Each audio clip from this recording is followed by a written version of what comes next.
Duluth, Minnesota is a harbor city that has long been the home to boats and ships carrying all manner of cargo.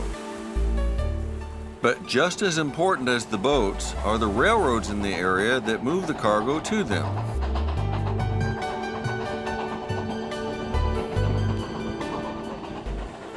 In this program, we'll enjoy a piece of living history that gives a glimpse into the past and the importance of the railroads to the area. At the very western edge of Lake Superior, where Minnesota and Wisconsin come together, are the twin ports of Duluth, Minnesota and Superior, Wisconsin. Viewed from above, water dominates the scene. The aerial lift bridge separates the lake and the harbor, and Duluth itself clings to the hillside next to the lake. There are a multitude of docks and silos and large vessels seemingly everywhere, from the BNSF docks in Superior to the CN docks in Duluth, vessels being fueled, and some just waiting to get into port.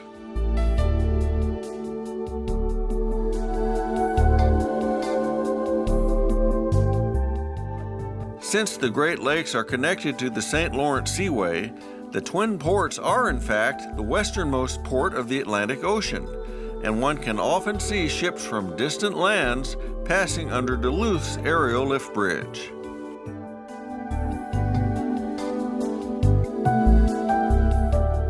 Here we see the Ursula from Croatia. This vessel was built in 1996 and is 656 feet long. She's arriving to load grain for export.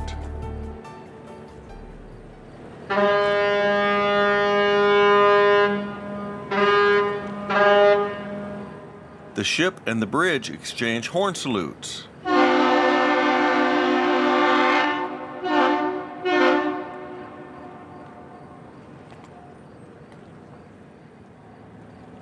Ocean ships like the Ursula ride much higher in the water on the Great Lakes because they are designed to sail in salt water.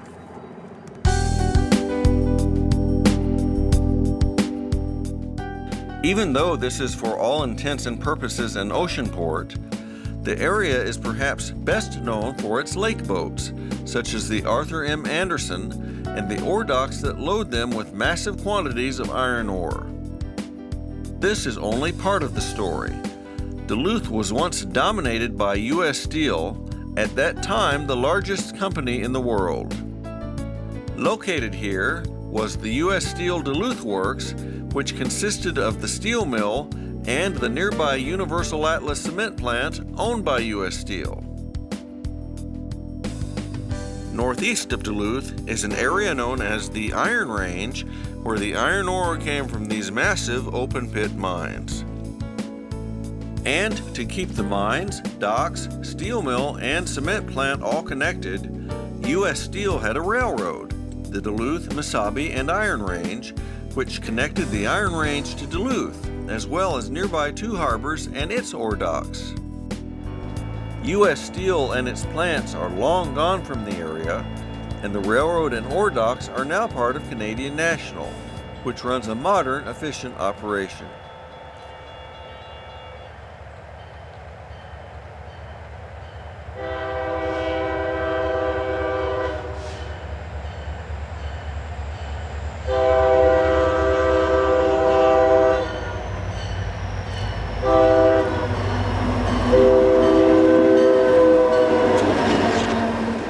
But for a couple of days, we were able to step back into the old times and get a taste of the era when this region depended on its local railroads to keep things moving.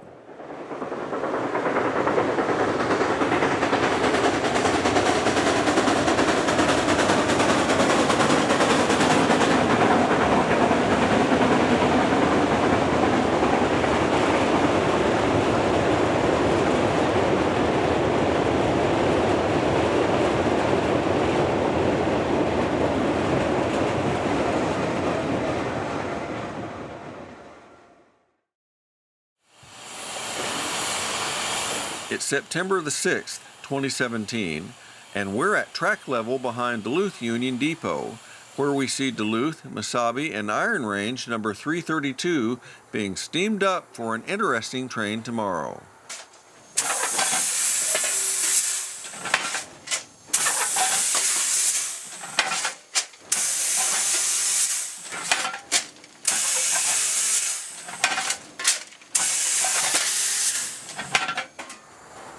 We'll be seeing 332 in action and even riding her, so let's learn a little more about our locomotive.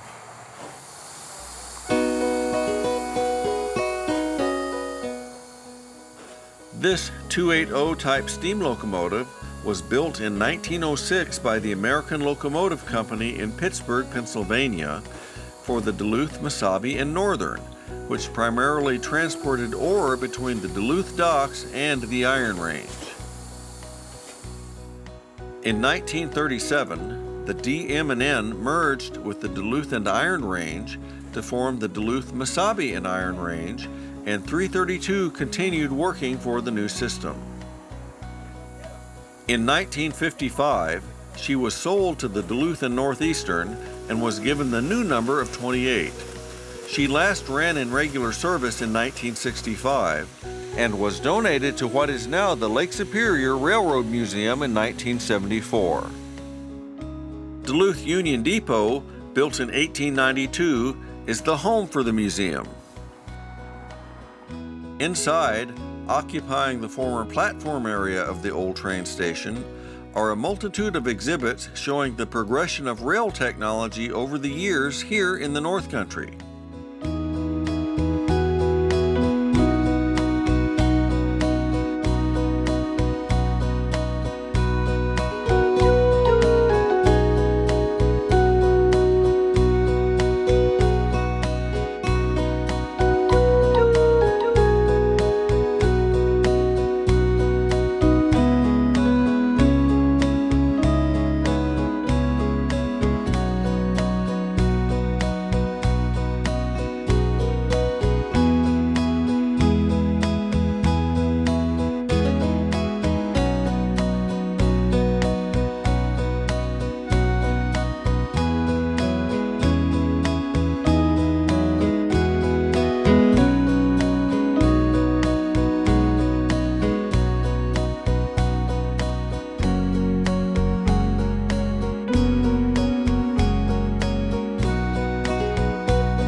Number 227 was one of 18 Yellowstone-type Mallet locomotives built by the Baldwin Locomotive Works for the Missabe Road during World War II years 1941 and 1943.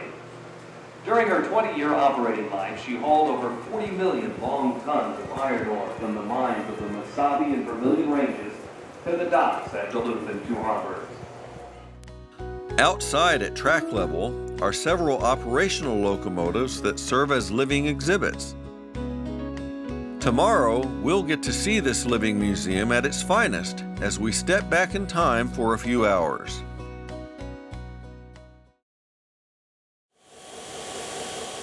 September 7th finds not only the 332 under steam, but DM&IR diesels number 316 and 193 are in operation as well.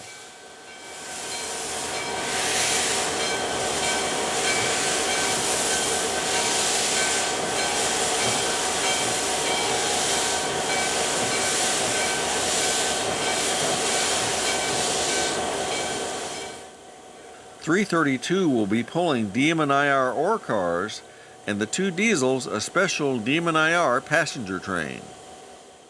332 is backing out of the museum onto the North Shore Scenic Railroad, which is operated by the museum.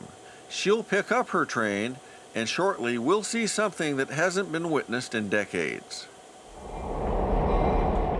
We're also underway aboard our special passenger train. Let's look at how the railroading in the area once looked like and get a preview of our route to Two Harbors. We're in the northern U.S. state of Minnesota. The twin ports of Duluth and Superior are at the far western edge of Lake Superior and serve as the westernmost port of the Atlantic Ocean. The focal point for the entire area is Duluth's aerial lift bridge, which connects downtown with Minnesota Point and is the boundary between Lake Superior on the east side and the harbor on the west. Moving to the other side of the harbor, we see the one-time Great Northern Railway docks.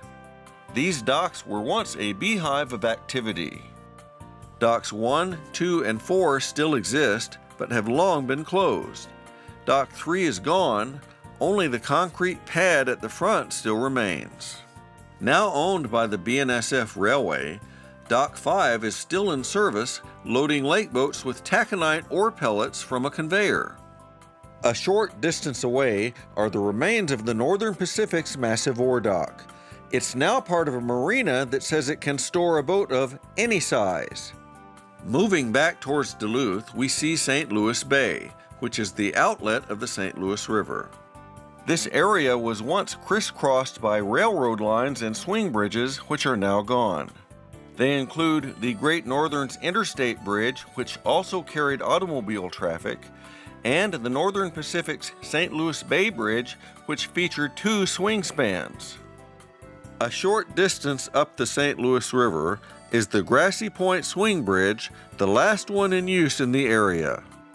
On the Duluth side of the harbor are the DM&IR ore docks, now owned by Canadian National. At one time, these docks were also very busy, as seen here with both the old wooden docks in use as well as the 2 steel ones that are here today.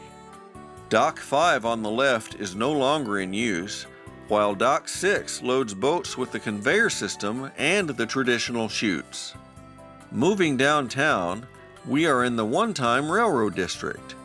The area where Interstate Highway 35 is now, as well as the entertainment district on the right side of the screen, was once entirely railroad and industrial.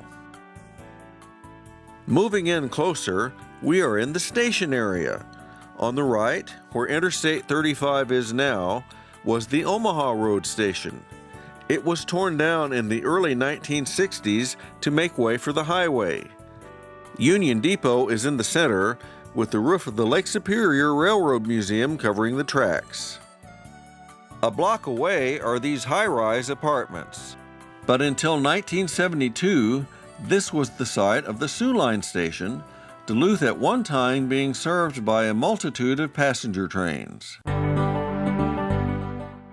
Our train will back out of the station to connect to the only active track remaining in the downtown area, a short segment of track that was built by the St. Paul and Duluth Railway in 1886. The St. Paul and Duluth later became part of the Northern Pacific.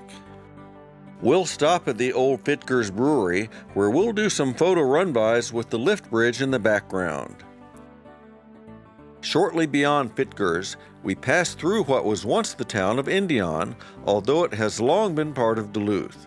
This was milepost 0 of the Duluth and Iron Range Railroad.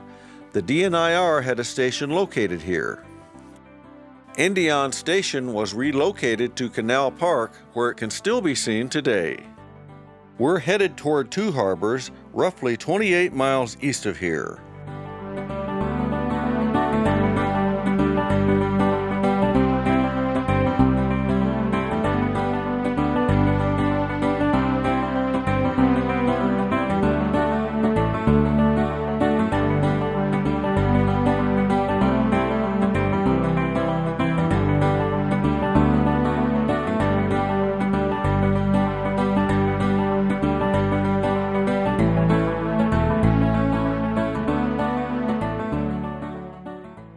Just to the west of Palmer's is this neat pond, and we'll see some scenes of the train here.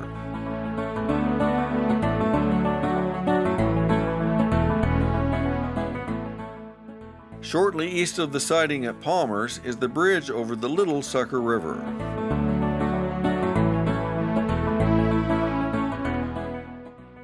We'll see some run-bys as the train passes near the community of Knife River. Just west of Two Harbors is the siding at Marbles. We'll spend some time here for our trains to do some switching. Just east of Marbles, CN's Iron Range division passes overhead. This line provides a more gentle gradient away from Lake Superior than the direct line through Two Harbors. Two Harbors is still a very active yard as the ore docks are very busy here with trains constantly coming and going to serve them. Just east of the yards and docks is the former Duluth and Iron Range passenger depot, which is as far as the North Shore Scenic Railroad operates. Moving over to the harbor, there are still 3 docks, 1 and 2 on the left, and Dock 6 on the right. Number 6 was last used in 1969 and is disconnected. Two Harbors is still very much a railroad and port community today.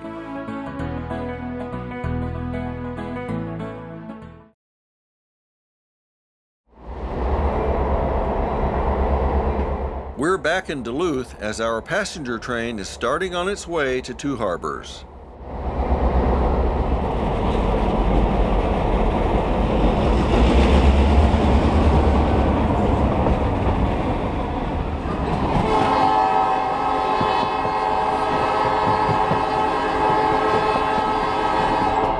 On the right is the former flagship of the U.S. Steel Great Lakes Fleet, the William A. Irvin, now a museum.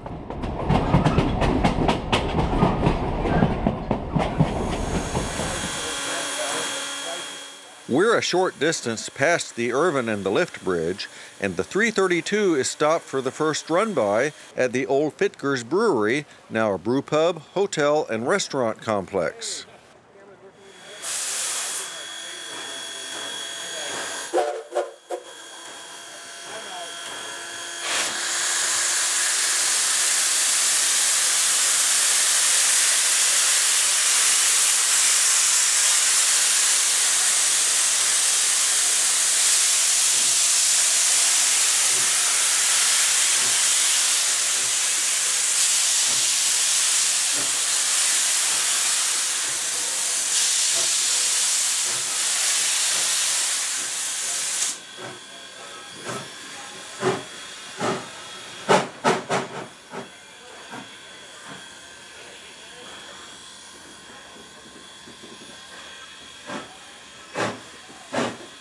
We have a DM&IR steam locomotive pulling a string of DM&IR empty ore cars, the first time such a sight has been seen here since the 1950s.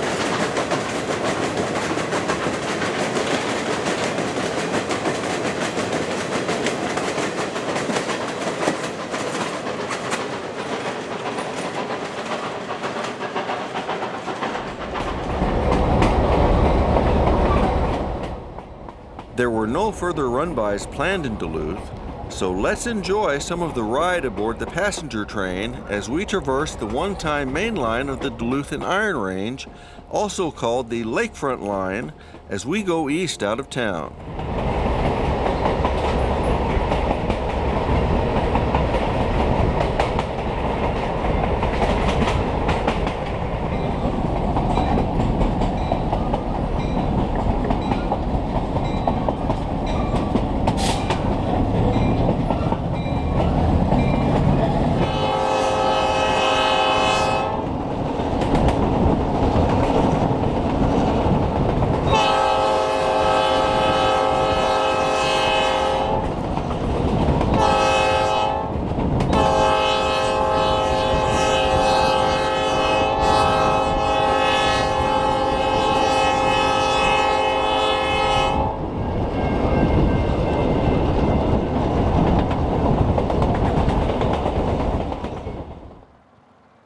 At Palmer's, we stop for each train to do run-bys.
Immediately east of Palmer's is the bridge over the Little Sucker River.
We're at the siding at Marbles, our locomotives having swapped trains.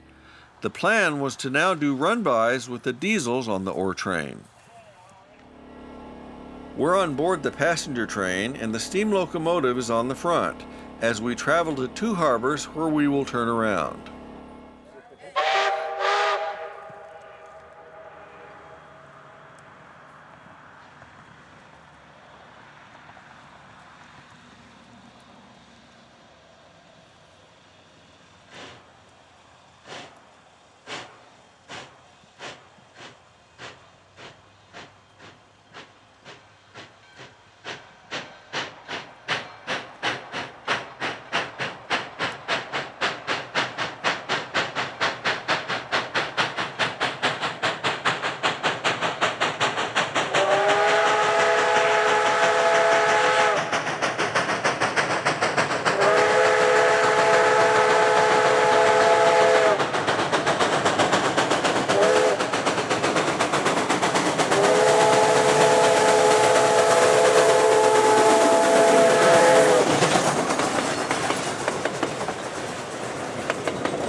Just past this railroad crossing, Ownership of the line transfers to Canadian National.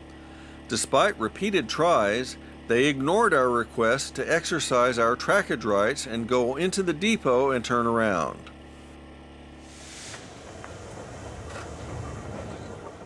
Eventually, the diesels and ore train were sent on to Duluth without us, and we backed our way there doing runbys along the way.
Even though today didn't go as planned, we recorded some great steam railroad action.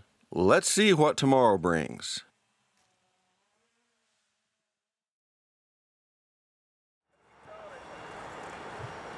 September 8th finds a different train pulling into the station area in Duluth.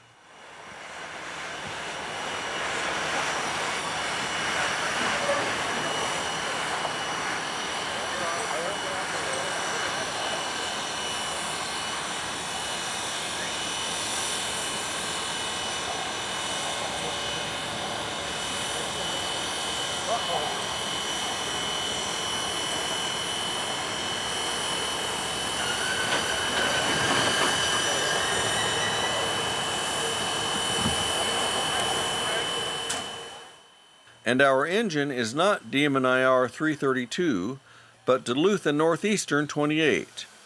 In 1955, the 332 was sold to the Duluth and Northeastern. She ran in regular service until 1964 and was used by the railroad for special occasions and as a shop boiler until 1972, making her the last steam locomotive used in railroad service in Minnesota. For that reason, she's still painted as the 28, and that is the way the locals and museum personnel refer to her. The DM&IR lettering we saw yesterday was only temporary. So today, we'll enjoy her running in the livery of the third railroad that owned her. We're back at Fitgers, and the weather is a little nicer here today.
Today we have a mixed freight and passenger train, something that was once common in the steam era.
At Marble Siding, our train stops, and today the 28 has been allowed into Two Harbors to turn around, but without the train, and thus leaves us behind.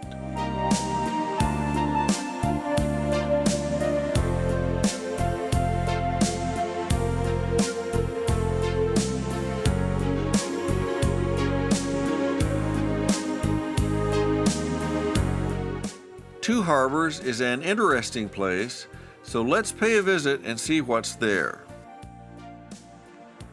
Two Harbors, Minnesota was an important location for the D&IR, DM&IR, and now CN. Located here is the old Duluth and Iron Range depot, the location where normal excursion trains stop for lunch. Adjacent to the depot is D&IR number 3. This little 260 was built in 1883. In 1899, she was sold to the Duluth and Northern Minnesota. In 1923, she was obtained for this display and has sat here ever since.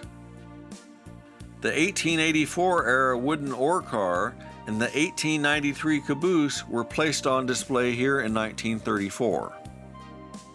Also on display nearby is DM&IR Yellowstone number 229. This 2884 locomotive was built in 1943 and was retired in 1962. She was placed on display here in 1969. A short distance away near the ore docks in Agate Bay is the Edna G, built in 1896 for the Duluth and Iron Range, and served here until 1981 when she was retired by the DM&IR, the last coal-fired steam tug on the Great Lakes. She is now a museum display.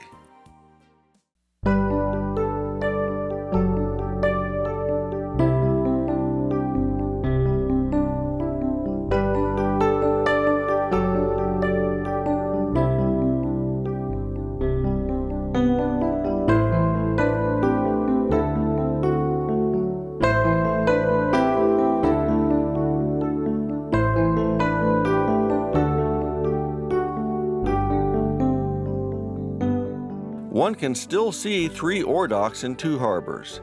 Dock 1 on the right is set up exclusively to load lake boats with the old-style chutes. Dock 2 is set up for both chutes and conveyors. Dock 6 hasn't been used since 1969 and is in fact disconnected. Just like the DM&IR before it, CN is busy here bringing ore cars loaded with taconite ore pellets so they can be loaded onto the lake boats.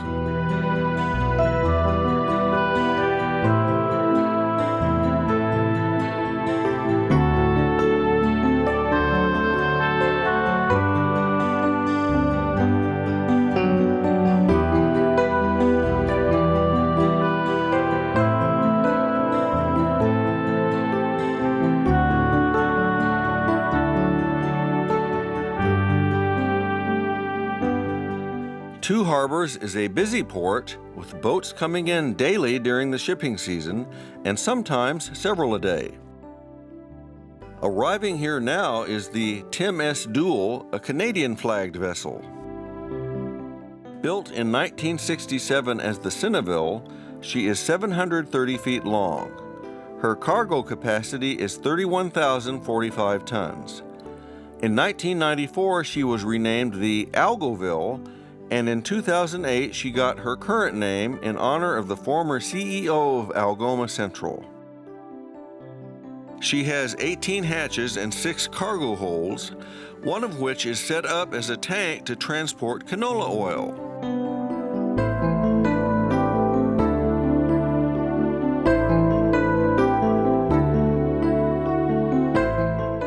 She has bow thrusters and can usually dock herself without the aid of a tugboat.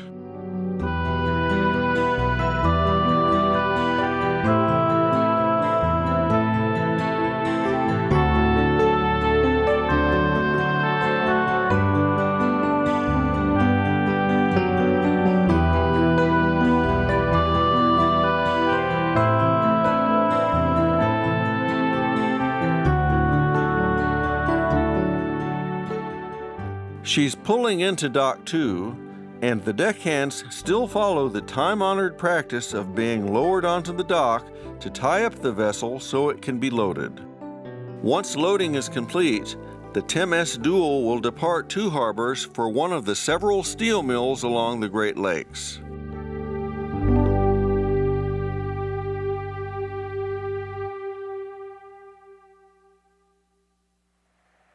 Number 28 has turned at Two Harbors and is returning for an afternoon of runbys, this time facing southward.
We're passing through Duluth's lakeside neighborhood, and we'll enjoy a ride in the cab of number 28 between here and downtown.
arrived back at the museum, and our photo charter has concluded.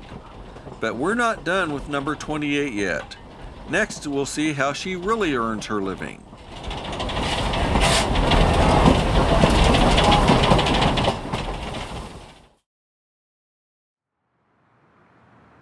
We're down by the harbor beside the museum boat William A. Irvin as number 28 departs with one of the regularly scheduled excursion trains from here to Palmer's and back.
At Palmer's, there's no way to turn the locomotive around, so she runs tender first on her way back to Duluth.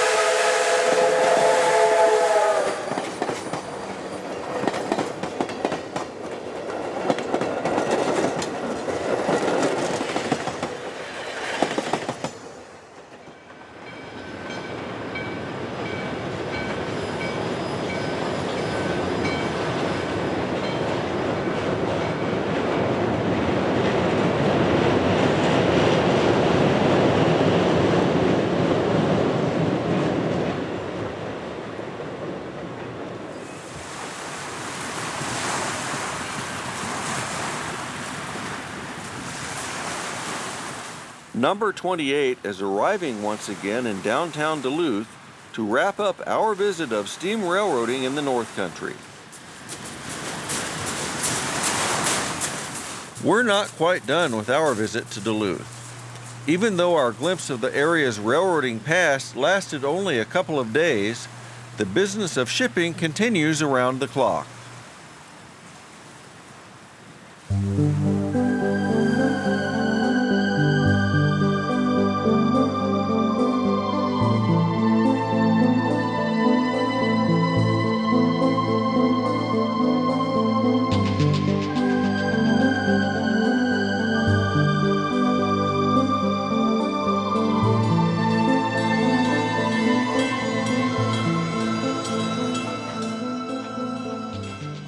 We're at the Duluth Canal as the aerial lift bridge is opening up for the Edgar B Speer in the wee hours of the morning.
The Speer will berth at CN Dock Number 6, where she will be loaded with taconite ore pellets.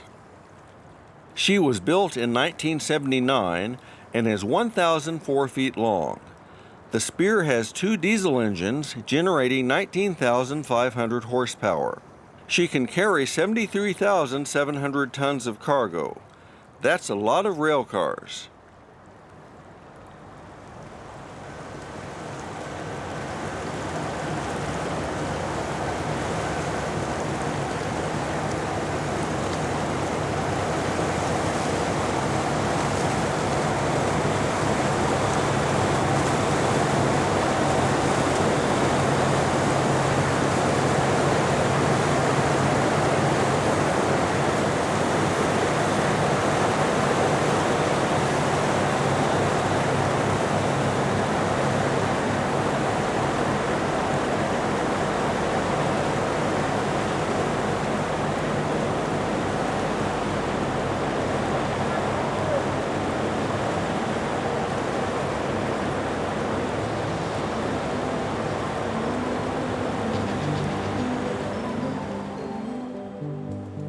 The railroads in the Great Lakes have been intertwined in this region for well over 100 years.